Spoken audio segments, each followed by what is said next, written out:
Olá, minhas amigas e meus amigos, na luta pela reconstrução nacional. Alegrias, muitas alegrias. Alegria é dom do Espírito. E já que estamos falando em dom do Espírito, hoje eu vou tocar num tema que não se encerra aqui. Ao contrário, é o primeiro chute numa bola do início de um jogo. É um vídeo cheio de imperfeições, eu mesmo reconheço, antes de começá-lo. Vou falar de improviso, como sempre falei. Vou deixar furos, aberturas para críticas, para discussão. Mas tem que falar. Que é política e religiosidade. Política e espiritualidade. Luta política e luta religiosa. Minhas amigas e meus amigos, eu fiquei muito espantado, eu estou profundamente espantado com a quantidade de pessoas, de seguidores, de visualizadores que me pedem a bênção no YouTube. A bênção, bem-vindo. Bem-vindo, mande a bênção para minha mãe que está hospitalizada. Houve até o caso de um senhor que me disse, bem-vindo, eu sou ateu, mas gostaria que você mandasse uma bênção para minha neta, que está passando por dificuldade. Houve o caso de vários comunistas dizendo, você pode abençoar nós, comunistas? Quer dizer, os comunistas já não são mais aqueles ateus materialistas que nós conhecemos no século XX. Mas também os religiosos já não são mais aqueles santinhos que nós conhecemos também no século XX. Mas eu fiquei muito espantado, eu fiquei deveras assombrado. Que história é essa de pedir bênção a mim? Sou um simples mortal, um pecador, uma pessoa que nem religioso sou. Não sou sacerdote, não pertenço a ordem nenhuma.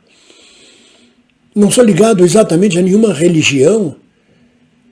E a quantidade de pessoas aqui na esquerda que me pedem bênção, eu fiquei impressionado, era como se eu tivesse levantado uma capa, um véu, e tivesse descoberto uma coisa tão óbvia, tão na cara da gente, que eu nunca tinha percebido. Da necessidade da espiritualidade, da necessidade do transcendental e não só da discussão política, mas sobretudo do transcendental presente na discussão política. Que é exatamente o que os neopentecostais estão fazendo com a política brasileira. Durante séculos, desde o surgimento do marxismo, do materialismo dialético e coisas assim, desde que a frase "a religião é o ópio do povo", e desde que, sobretudo durante os movimentos revolucionários do século XIX, do século XX, a Igreja Católica se colocou ao lado dos opressores contra os oprimidos, que ser religioso ou ter espiritualidade está fora dos planos e dos discursos. É anátema para os revolucionários. Padres foram fuzilados, igrejas foram fechadas, religiões foram proibidas. E é um caminho diverso, é um caminho estranho, porque a necessidade da espiritualidade que a massa, que o povo tem, não se destrói com uma frase, com uma política educacional. Não adianta dizer é infantilidade acreditar num Deus, é primarismo ter uma religião. O transcendental atravessa o ser humano. Ele quer explicar os fenômenos para os quais não há explicação. A vida é um mistério, mais do que a morte. E é no século XX que surgem as comunidades eclesiais de base, por parte da Igreja Católica. A atuação de padres da teologia da libertação nas comunidades, junto ao povo pobre, junto à sociedade civil. Essas comunidades eclesiais de base proliferaram, cresceram, deram origem ao Partido dos Trabalhadores e em diversas partes do mundo participaram de revoluções ou de pré-revoluções. Até que foram extintas pelos papas mais conservadores. E no Brasil, quando elas foram extintas, Quem tomou o lugar delas? Exatamente as igrejas evangélicas neopentecostais. Conscientizando os seus fiéis, como faziam as comunidades eclesiais de base? Não. Levando os seus fiéis a exigirem melhorias sociais, bem-estar social, socialização? Não. Usando os seus fiéis como massa de manobra e pressão eleitoral, e agora, nos últimos dias, 8 de janeiro, com pressão física de destruição, de terror, de vandalismo. Não precisa ter consciência política o evangélico neopentecostal. Basta acreditar em Deus, acreditar no mito Bolsonaro e que o Lula é o demônio. Pronto, está resolvido a conscientização. Chegar a este nível de tábula rasa, a consciência política e a atuação política neopentecostal, no espaço deixado pelas comunidades eclesiais de base e no espaço que nunca foi ocupado pelos comunistas durante o século XX e pela esquerda durante o século XX e até o momento, até o século XXI. Quando o sujeito dizia, eu sou ateu, nós temos que ser ateus, a religião é o ópio do povo, ele não percebe à volta dele o quanto ele se afasta da massa. E esse cara é ateu, ele não acredita em Deus. Eu acredito em Deus, como é que fica a minha relação com ele? Eu vou ter que tolerar ele? Ele não me tolera. Ele diz que quando eu acredito em Deus eu sou um babaca. Ele é que é sábio. Repare, isso é um afastamento. Aí ele diz que a religião é o ópio do povo, mas eu sou religioso, eu sou espírita, eu sou budista, eu sou muçulmano, eu sou católico. Como é que a minha religião pode ser ópio? É uma política, na minha opinião, errônea e equivocada. Quando eu levanto o véu da espiritualidade no meu canal, ou no DCM, tirando a carta do tarô, conversando com as pessoas, vem uma multidão de pessoas demonstrar a sua necessidade espiritual.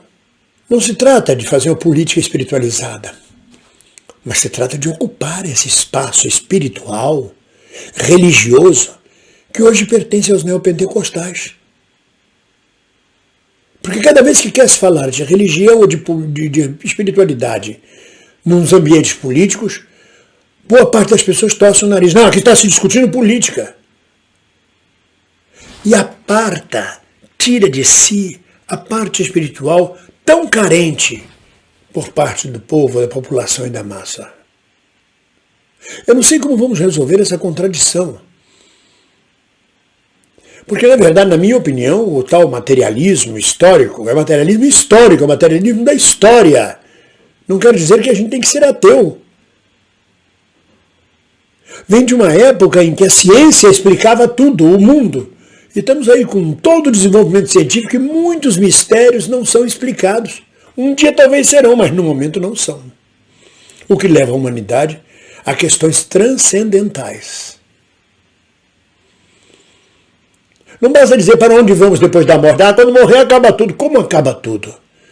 Eu tenho um espírito em mim, as pessoas pensam. Eu tenho uma alma. Eu vou para onde quando morrer? É o nada? Então que me serve viver? É um absurdo viver? Por que vivo? São mistérios que a ciência não responde. As nossas ideologias foram formadas no século XIX, o século da ciência, o século da luz, da economia científica, do espiritismo científico. Bastava botar, logo depois do nome da matéria, a palavra científico para ser verdadeira, absoluta. E não é bem assim. Então esses neopentecostais entraram de sola na política, fizeram bancada evangélica. Representam hoje 30% do eleitorado, 40%. Se Bolsonaro hoje tem 30% de votos firmes, grande parte deles são exatamente os evangélicos neopentecostais que fizeram a cabeça deles. É só dizer, ele é do diabo, Lula é do diabo, Bolsonaro é mito e é de Jesus, a Micheque é de Jesus, e nós estamos com Deus contra o diabo e contra o comunismo. Pronto. Não precisa aprofundar, não precisa discutir economia, não precisa nada.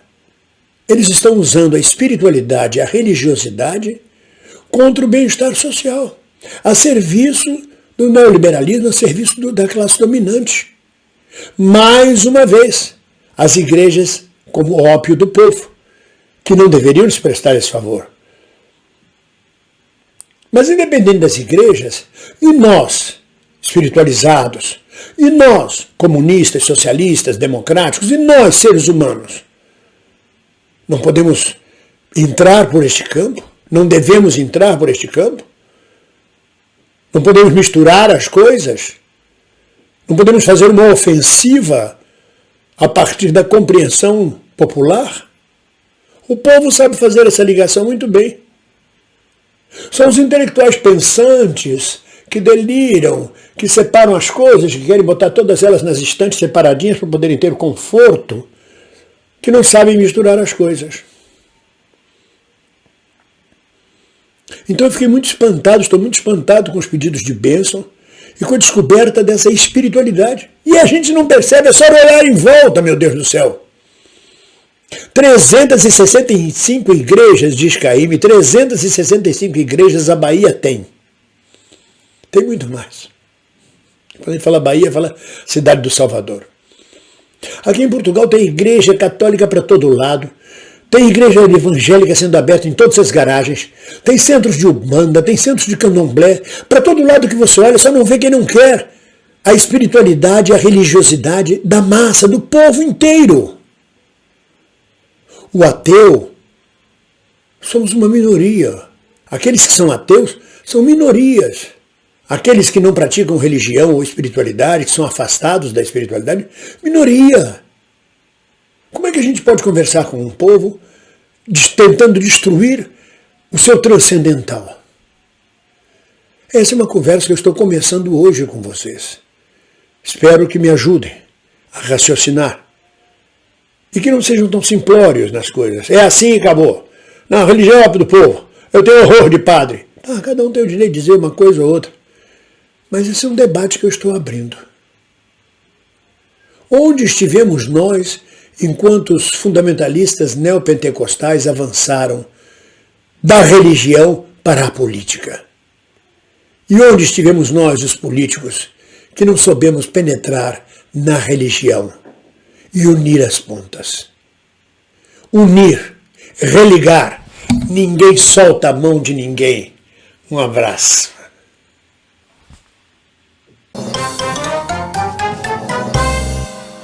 Olá, você gostou deste vídeo?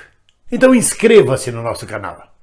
E sempre que acabar de assistir um vídeo nosso, toque no sininho. Assim você será notificado sempre que houver um novo vídeo postado.